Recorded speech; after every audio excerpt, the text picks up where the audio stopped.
முதல்ல இந்த அஹ்லுல் பைத் அப்படின்னாலே முதல்ல தெரிஞ்சுக்கணும், அஹ்லுல் பைத்னா யாரு? பொதுவாக அஹ்லுல் பைத் நிறைய மக்கள் பேசுறாங்க.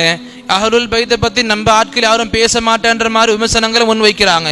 அப்ப அஹ்லுல் பைத்னா யாரு? முதல்ல ரொம்ப இலகுவாக புரிஞ்சுக்கணும். அப்படின்னா நபி ஸல்லல்லாஹு அலைஹி வஸல்லம் இருக்காங்கல்ல, நம்முடைய தூதர், நமக்காக வேண்டி அல்லாஹ் அனுப்புன கடைசி நபி, கடைசி தூதர் ஸல்லல்லாஹு அலைஹி வஸல்லம், அவர்களுடைய நெருங்கிய உறவினர்கள், நெருங்கிய உறவுகள் அஹ்லுல் பைத்.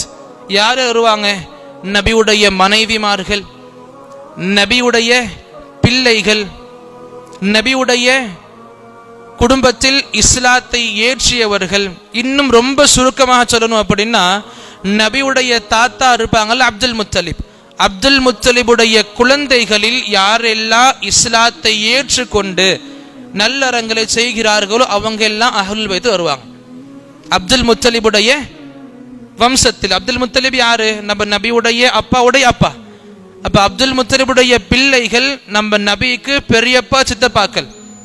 இப்படி அப்பாஸ் ரலியல்லாஹு அன்ஹு அவங்களா இருக்கட்டும், ஜாஃபர் ரலியல்லாஹு அவங்களா இருக்கட்டும், இவங்க எல்லாருடைய பிள்ளைகள் யார் இஸ்லாத்தை ஏற்றுக்கொண்டு நல்ல அறங்கள்ல ஈடுபட்டு கொண்டிருப்பார்களோ அவங்க அஹ்லுல் பைத் என்ற கான்செப்ட்ல வருவாங்க. இது பொதுவாக புரிஞ்சுக்கணும்.